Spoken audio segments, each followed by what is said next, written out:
From the DMZ to the NATO front, this is CRN.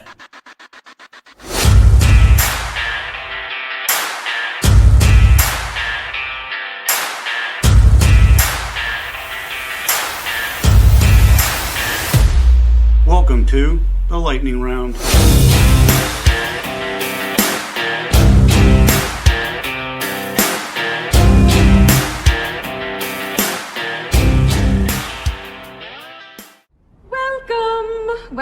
Welcome. Well, hello, and welcome to the Dave Kershner Lightning Round podcast. I am your hostess with the mostest. We are in episode 162.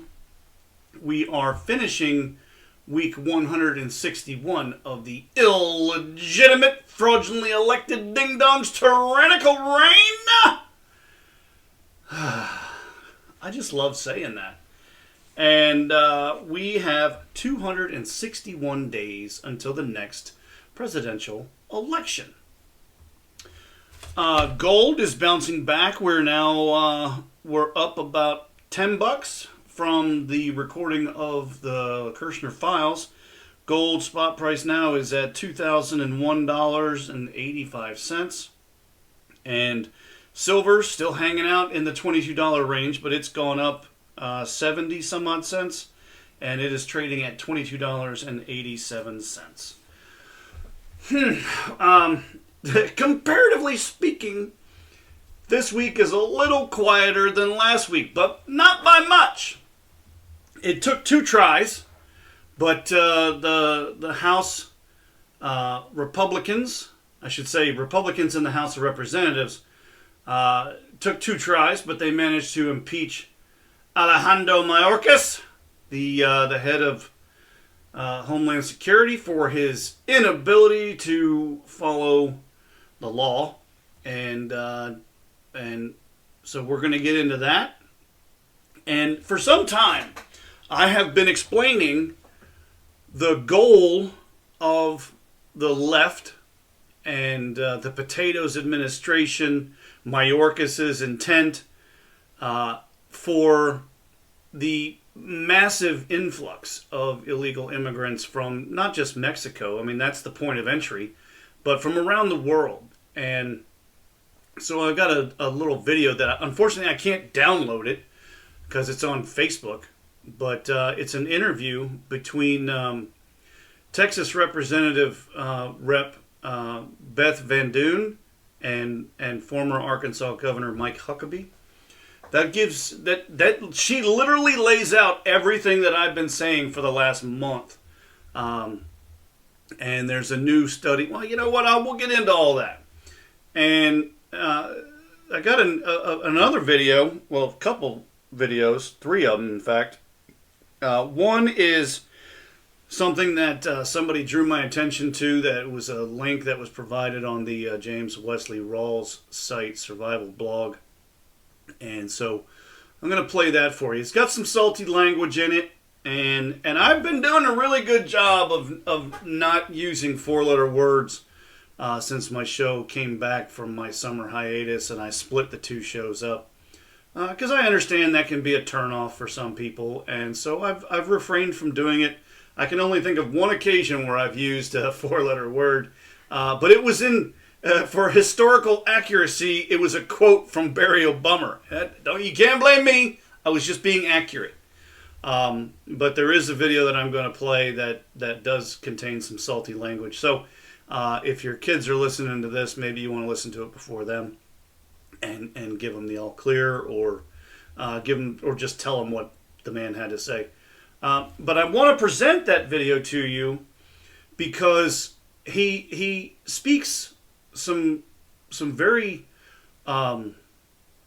not blatant, but just reality. He speaks about a lot of the things that not only myself but many other podcasters, many newscasters have been saying about the World Economic Forum, and how basically, we don't really realize that, our tail feathers are on fire because a lot of the people in this country are just behaving like sheep, and they just, they want to keep moving forward. And so I took a more, I don't want to say localized because it's not specific to Ohio, but it's specific to the United States. And I think that a large part of the intent out of the World Economic Forum, the global elites, the open borders crowd, the climate change wonks, all of the things that they're pushing for, that they're striving for, that they're trying to cram down our throats, I can kind of link these topics together to kind of give you an idea as to where that type of mentality is going and how they're already taking steps to secure their electorate, which is really in part one of what I'm talking about, but it carries over into the second part of this, which is the securing the electorate is one thing, but you know what? We're just gonna have to get into it. I'm making all the connections in my noodle, but trying to find the right word to explain it as I'm trying to give you a preamble as to what we're going to talk about. But so why don't we just cut to the chase and we'll just get right to it. All right. So the first thing that we've got is earlier this week. It took 2 tries. They had to get Mike Scalise. I think that's his. I don't remember his first name, but Representative Scalise, basically out of his hospital bed, and he was having some cancer treatments, maybe some stem cell work. I don't remember what exactly it was, but they basically got him out of his hospital bed to come in and vote to get this thing over the finish line to actually impeach Department of Homeland Security Secretary Mayorkas. And they have basically filed 2 charges against this man. They're charging him with refusal to comply with federal immigration laws, and the other charge is violating public trust. So they got this thing over the finish line finally, which I think is a good thing, because there's no way that this guy is not impeachable for what he's done. There's a new Yale study that came out last week, and they said that, and I may have mentioned this before, the illegal immigration number that has been batted around for months on, and well, for the bulk of the idiot's third year in office, is anywhere between 6 to 10 to 11 million illegal immigrants. And 3 liberal researchers out of Yale have put forth a new study, and they say that number is actually closer to 22 million illegal immigrants from around the world have flooded into the United States. There's no way that Alejandro Mayorkas is not guilty of an impeachable offense by telling his Customs and Border Patrol agents, federal employees, federal agents, to not enforce the law. There's no way he's not culpable for that. And in so doing, he has violated the public trust, basically his oath of office, that he will enforce the rules of the government. And there's no way to get around that. But of course, as soon as the Republicans got it over the finish line, here comes crying Chuck Schumer, stamping his feet, crying foul, saying that this is just unconscionable and just a whiny little brat. This guy got impeached, and he is the first cabinet secretary to be impeached since 1876. That should tell you something. The office of Senate Majority Leader Chuck Schumer said Mayorkas' impeachment trial will begin later this month. He's quoted as saying the House impeachment managers will present the articles of impeachment to the Senate following the state work period. Senators will be sworn in as jurors in the trial the next day. Senate President pro tempore Patty Murray will preside. Well, feels like the game's already rigged in the Senate, but hey, they have the majority, so there's really not much the Senate Republicans can do. But my hope is that the case that's presented on these two charges is so airtight that you can't help but vote to impeach the guy, because everybody in the country can see what has happened at the border. There are going to be witnesses, I'm sure. There will be a long litany list of witnesses from the border that are going to come in and testify. And they're going to say, look, some of them are going to be federal agents. And they're going to throw this dude under the bus. And they're going to say, look, he told us implicitly not to do things. I know it for a fact. But here's the thing. This is the video that I got from Facebook. It's not AI generated. It is an interview between former Arkansas Governor Mike Huckabee. He's got a podcast now. And he was a two-time presidential candidate. And he's interviewing Texas Representative Beth Van Dyne, D-U-Y-N-E. She represents Texas's 24th Congressional District. And this is what she had to say. This is kind of almost, she's echoing almost kind of my sentiment in terms of the unstated goal and purpose behind the flooding of our country by illegal immigrants. Take a listen to this. People keep asking, why are they doing this? Yeah. One, I think Democrats want to reimagine America. Long term, they're looking at the 10 million people who've already kind of entered our country illegally over the last 3 years as potential voters. But short term, just go as far as California. Yvette Clarke, a Democrat congresswoman, was talking about how many people are exiting their state. They're going to places like Texas. They're going to places like Florida. Do the math. They need more people in their district to be able to keep their seats. So the 10 million people that have come over already represent 14 new congressional districts. 14. It's about 700,000 people that we each represent. So when you do the math on the 10 million, it's about 14 new seats. Where are they going to go? California. They're going to go to New York. They're going to go to Illinois to make up the difference of the people who are leaving. This is all about Democrats maintaining those congressional seats and maintaining control. And they don't care the fact that we've had 100,000 people who have been killed by fentanyl. They don't care about the moms and the families that are being killed by DUI drivers who should never be in this country, the murders, the rapes, the child trafficking, the sex trafficking. They don't care about that. It is all about control. That is basically everything that I have said for the last, 2 months about or with regard to the flood of illegal immigrants into this country. It's all about the electorate. Now, I never connected the dot between the congressional seats and the illegal immigrants. I focused more on the fact that the human Roomba's administration has basically alienated the black vote in the United States. And so they needed a different shade, different color scheme to make up the difference for the black vote that they've lost. And that's where I took it.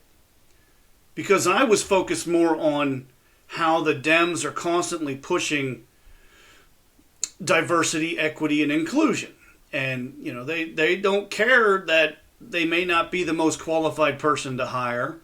They want to hire them because they're a person of color. They want to hire them because they're a different religion, as long as it's not Christian and not white, then those people are going to take a higher priority in the hiring practices of not only these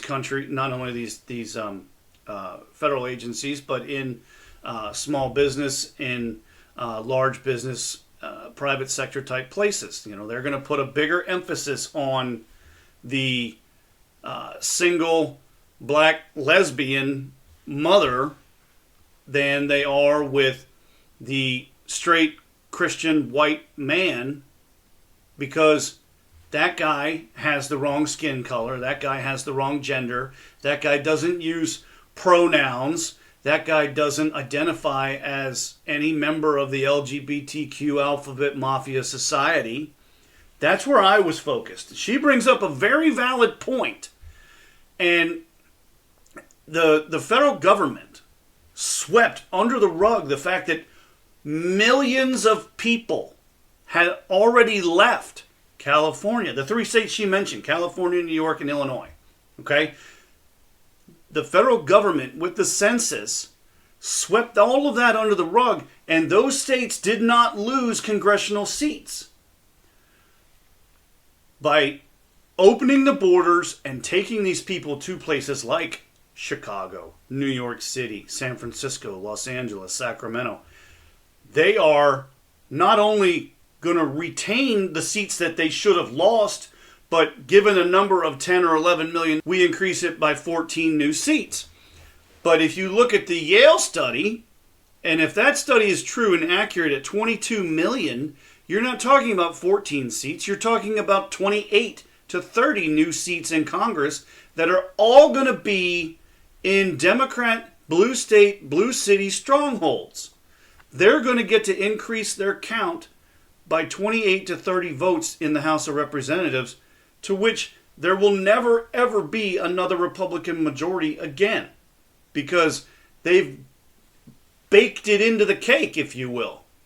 She brings up a very valid point that, unfortunately, I didn't pick up on, and I should have, and I knew about the census data being swept under the rug, but I didn't connect the dots. She went one dot further than I had previously gone. So I'm glad I found this video, and it opened my eyes up to a new point of reference, a new point of view, talking point, if you will. So I'm gratified that she at least had the guts to come out and say it. So wake up, folks. If you live in one of those 3 states and you know how much, you know all about the population decrease. I mean, California was coming up with new and inventive ways to try and tax people that had left. I did read an article. You're going to love this. I read an article about a Los Angeles Dodger pitcher, and he has structured his contract in such a way that basically it's the last contract of his career, and he has structured it so that he's getting paid only maybe $1 or $2 million a year while he's actually playing baseball in California. The rest of his contract is backloaded to give him the bulk of the $80 million contract that he signed after he retires and after he moves out of California, because he doesn't want to pay the taxes that California is going to levy against him as being a professional baseball player with a potential $80 million contract. So he gets out of paying close to, I think the article said, $7 to $9 million in taxes by restructuring his contract and the payment schedule, the payment timetables, and backloads it all so that California gets a pittance of tax revenue from this guy. How many other professional athletes that have to live in California, whether you're a San Francisco Giant, a 49er, a Charger, a Los Angeles Dodger, San Diego Padres, any of these professional teams, Major League Soccer teams, they've got two in LA and one in San Jose. How long do you think it's going to take for other athletes to pick up on this in California, in Illinois, in New York, where you have beyond reasonable taxes, and these guys are professional basketball, baseball. I forgot about the basketball players in Sacramento and LA and this Golden State Warriors and all these other professional athletes from all of these major leagues, baseball, football, basketball, soccer. I mean, how long do you think it's going to take for them to kind of go, hey, you know what? Why don't we amend my contract because I don't want to pay taxes like they're trying to get me. So, I mean, I got a little off topic with the tax discussion, but it all feeds into what the House rep from Texas was saying, in that they literally they took the census data and they swept it under the rug, and these blue states that lost a ton of citizens somehow managed to retain their House seats. They also did not award new House seats to Texas, Tennessee, Georgia, Florida, because that's where these people have fled to. They've gone to either no sales tax states or low tax states. They've fled to states that do not infringe on people's constitutional rights like they do in Illinois and New York and California. So I'm happy I found that video, and it definitely is an eye opener. So I hope you guys were paying attention to what she was having to say, because in addition to trying to replace the black vote that they alienated, this is also them trying to get more seats in the House of Representatives, and it makes perfect logical sense. So now you have that. Keep that in your back pocket when you're having another conversation with a liberal member of your family.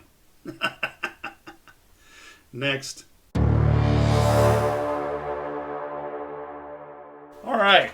So what I was trying to explain in the beginning of the show is, first, I was pointed to a video on the Survival Blog website.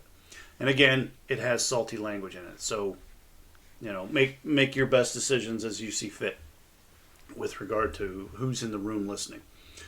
That being said, the topic that he brings up is focused on the World Economic Forum. And things that I've been saying for weeks and months regarding the World Economic Forum and their globalist mindset, their super elites, their open borders folks, the cloud screaming climate change Nazis, and all of it, okay? So you take what this man has to say, and then you kind of, you take instead of taking a holistic view, if you narrow it down and just look at what's going on in the United States, the things that they're doing in the United States, the things that they're doing against political opponents specifically, it gets real interesting real quick. So here's, they don't tell you who it is, who this man is. He looks like a rancher, and this was posted on BitChute by a gentleman named Jim Crenshaw. And so this is what this man had to say. I was just down in the tack room and spied this old bridle hanging there on the wall. And although it's 80 to 100 years old, it got me thinking of today. And not so much the horses, but the people. This bridle's got a specific design. Those blinders are there so that while working, the animal can't get distracted with what's going on this side. It can't get distracted with what's going on that side. It sure as hell doesn't know what's going on behind it. All it knows is to go straight ahead and do what it's told. Sound familiar? Well, folks, it's about time that everybody stopped and took their fucking blinders off and best look behind you, because the World Economic Forum just came up torch in hand and lit your fucking wagon on fire. Everything that you know, your entire way of life, is under direct assault from them sons of bitches right now. Your sovereignty in the nation that you live, your financial stability, your food source, your energy source, your transportation, and your freedom as a human being are all under direct attack by Klaus Schwab and the World Economic Forum. It is Mr. Schwab's intention in his fourth industrial revolution to integrate your biological self with your digital self, to remove God from the equation, the miracle of life. These fuckers are serious, people. They're playing for keeps. This isn't a joke. So it is time. Take your blinders off. Look around you. Realize what's going on. There's some serious shit coming up behind you. Once you see what's going on and you arm yourself with facts, start telling people. This is where we have to sway the mass of consciousness. We have to make people aware. Information is invaluable right now. That's your ammunition. You are a warrior. Use your accurate information and truth. Spread it. Get in the fight. I love each and every one of you. That man pulled no punches. Like I said, it had some salty language in it. But he's definitely got some points. And some of the things that I'm seeing in the United States right now tell me what he's saying is true. For example, the bill that they tried to stick together, I should say, the border bill that they wanted, okay? It had three points to it, a trident, if you will. They had a border funding, so they were going to throw $20 billion at the border. It had Ukraine funding, which they were going to send another $60 billion to American defense contractors to line the pockets with corrupt politicians and what have you. So they were trying to give themselves more money in their vast money laundering schemes and mechanisms. And then they were also going to send another $20 to $30 billion for Israeli aid. But inside that bill, which has now been stripped of the $20 billion that was going to go toward the border, Senator J.D. Vance from Ohio has raised the alarm this week that the $95 billion Senate bill to fund the Ukraine war contains an impeachment time bomb aimed at former President Donald Trump if he wins re-election in November, and called on his Republican colleagues to vote against it. A secondary period of availability for money, that is, a one, hotly contested political issue, and two, was literally already used as a pretext to impeach Trump. These people don't even try anymore. Elon Musk, CEO of X and Tesla, commented on X, basically Twitter, in response to Vance's post, "This is insane." The bill includes $1.6 billion for foreign military financing in Ukraine and $13.7 billion for the Ukraine Security Assistance Initiative. These funds expire on September 30th, 2025, nearly a year into the possible second term of President Trump. He noted that those were the same accounts that then President Trump was impeached for pausing in 2019. Then Army Lieutenant Colonel Alexander Vindman and his twin brother, then Army Colonel Eugene Vindman, who both worked in the National Security Council at the time, had claimed that Trump froze the aid to get the dirt on then Vice President Joe Biden and his son Hunter Biden's business dealings in Ukraine. Vance noted that every single House Republican voted against Trump's impeachment. He was later acquitted by the Senate. Vance wrote in his memo, "The false argument put forward by Democrats was/is as follows. As President Trump has allegedly paused these funds because he wished to see the corrupt nexus between the Biden family and Ukraine investigated, President Trump had abused his power with the aim of interfering with the U.S. presidential election." Vance also noted that Trump has pledged to settle the war in Ukraine within 24 hours.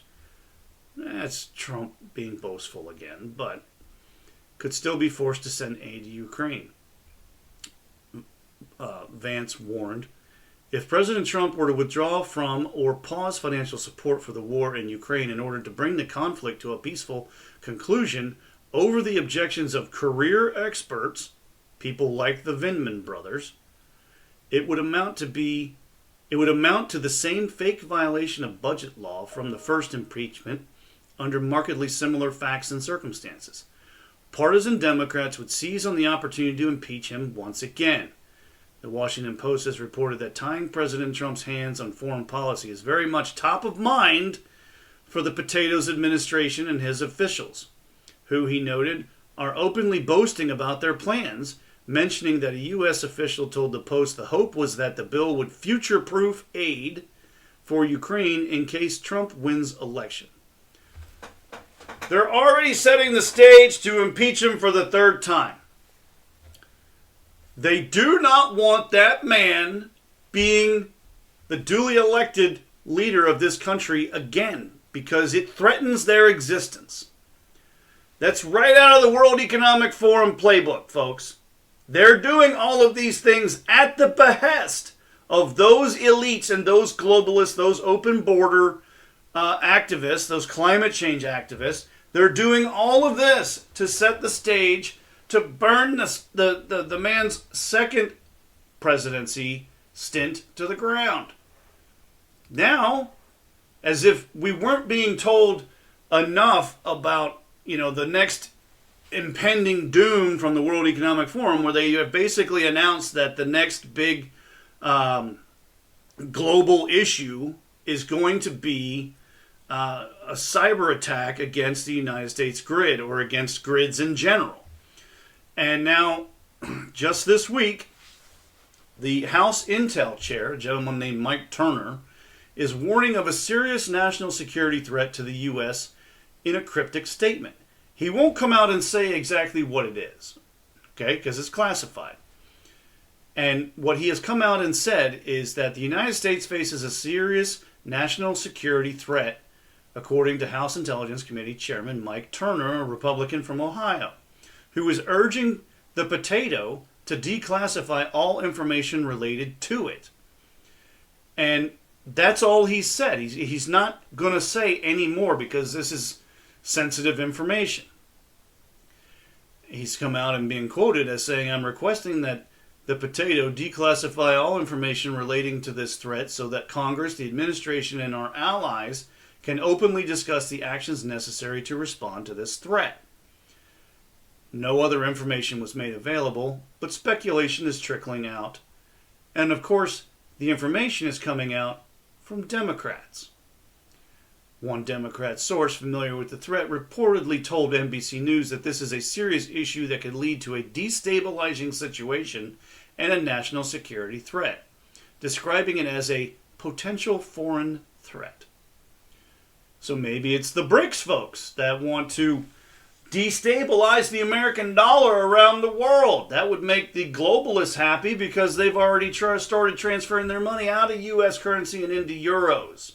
But unfortunately, the farmers have thrown a wrench into the works, a monkey on the wrench, whatever you want to say it, however you want to say it. I know I totally screwed it up. The European farmers have already messed up these globalist plans because the globalists told the EU what their marching orders were. The globalists have the climate change wonks whistling and whispering in their ears, and they gave the marching orders to the EU as a governing body, saying you've got to reduce your emissions. You can't farm as much land. You can't use this much herbicide, pesticide, algae, whatever, chemicals, okay? And then the farmers went nuts. They started, other individual governments started trying to increase their taxes on fuel purchases. They started trying to tell them that they had to get rid of a third of their various herds because of climate change and cow farts, which is crap. Everybody knows it's crap. But these people have drunk so much Kool-Aid that they don't know if they're coming or going anymore. So the farmers revolted.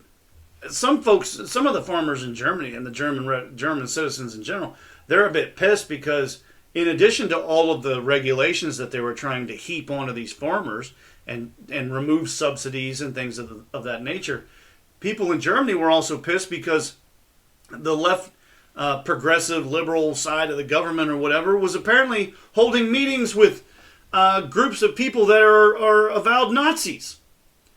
That's the article I read.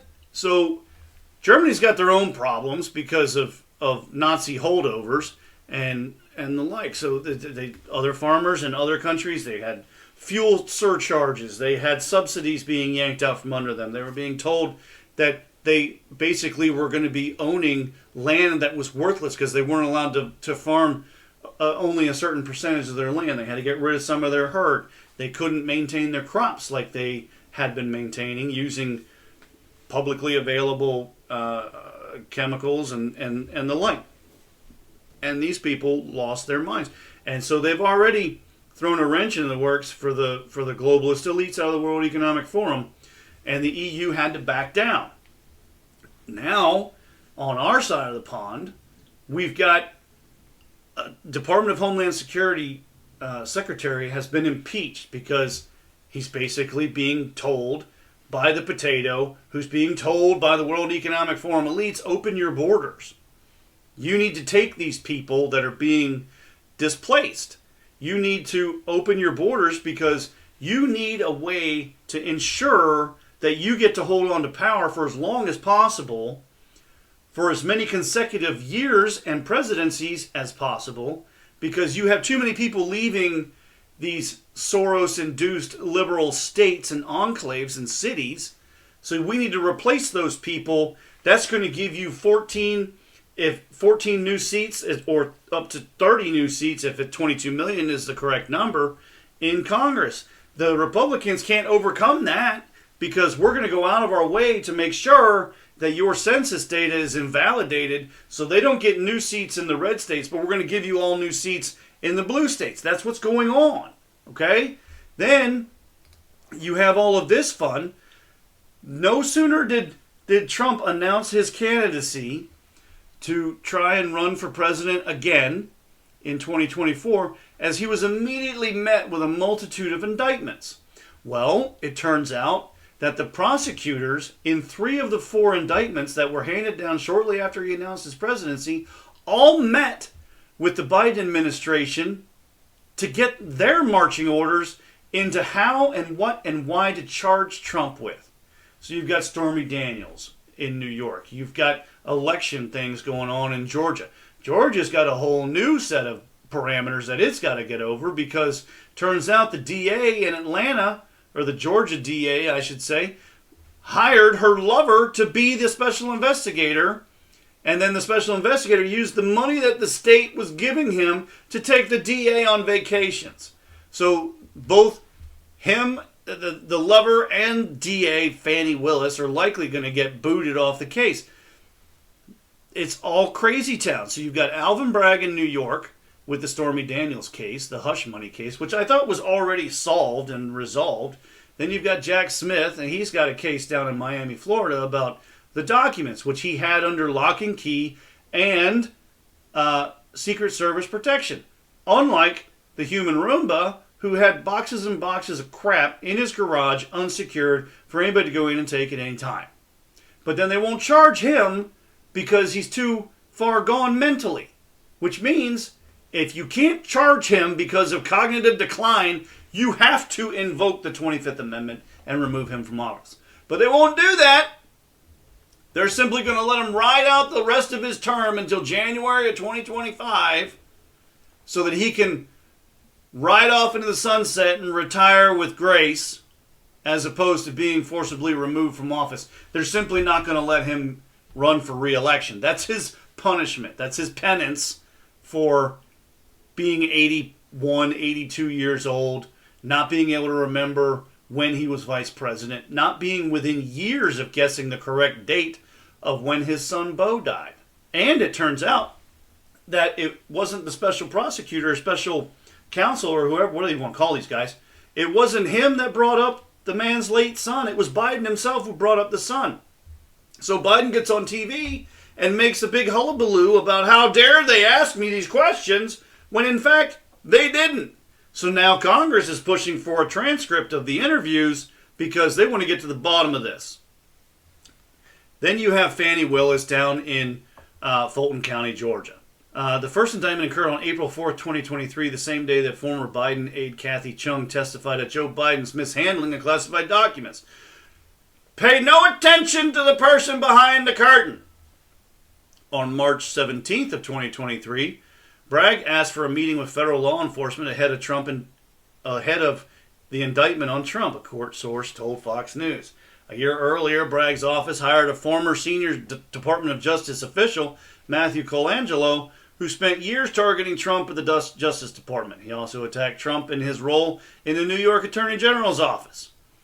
Then you have the documents case. That second indictment came out on June 8th, 2023. The same day the FBI 1023 form surfaced alleging Joe Biden was bribed $5 million. So every time something came out about the potato, Trump got indicted. Every single time. The Georgia case came out on August 14th. The official court website published what appeared to be an indictment against Trump before deleting it. Months before the indictment, Willis's top county prosecutor met twice with the Biden White House counsel on May 23rd and November 8th. of 2022, a year before Trump's August indictment. It is crazy town to see the timeline of these things for all of the various Trump indictments. Every time the potato got busted and new insight came out, they indicted Trump. But it was timed. They knew that this bad news was going to come out about Biden. So they stacked the deck. They met with the prosecutors to give them the information they needed to put up these indictments against Trump, to distract the American public from the illegal activities of the Biden administration and the Biden family. All of this is on par with the things that came out of the World Economic Forum. They want everything that man said in that video. They're coming after you with both barrels and the whole 9 yards. They're doing everything that they can to set the stage for global governance. They don't want sovereign nation states. That is the goal. And this is what's happening in the United States right now. They've opened the border. Yeah, okay, we've got to overcome the impeachment of our Department of Homeland Security Secretary. No matter. We've got it in the bag in the Senate because it's being held by Democrats, so he'll never get convicted. But every time the idiot that we installed gets in trouble, we indict the former guy for something he did, even though what he did was already either resolved. They've changed the statute of limitations in law so that crazy lady could sue him for sexual assault. What they literally changed the law the day before that case was about to expire in terms of statute of limitations. It's crazy town. This all fits into the storyboard and the scenario coming from the World Economic Forum, globalist elites, and climate change Nazis. I hope you can follow along to all the dots I tried to connect. Oh my God, I didn't even get to this one where the Biden ex-associate claims Chinese sought to infiltrate the Obama White House through Joe Biden. Every time a piece of news comes out, Trump gets indicted. Every time a piece of news comes out, they throw more mud at the wall to see what sticks.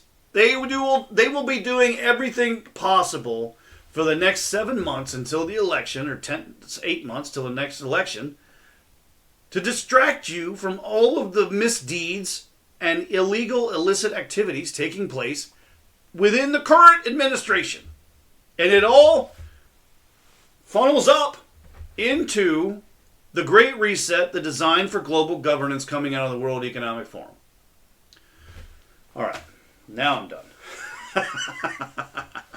All right, we'll be back. I hope you enjoyed the show. Hope I didn't confuse you too much with all of my moving around and my tangents, but we'll be back next week with another preparedness show. And then I'm going on a quail hunt, so I'll be gone. There won't be any show unless I record it early, maybe. I don't know. I'll figure it out. But I'm going on a quail hunt in 2 weeks, so wish me luck. Oh, man. All right. So that's it for me. Be good, stay safe, keep your head on a swivel. I'm out. Happy Hunger Games! And may the odds be ever in your favor.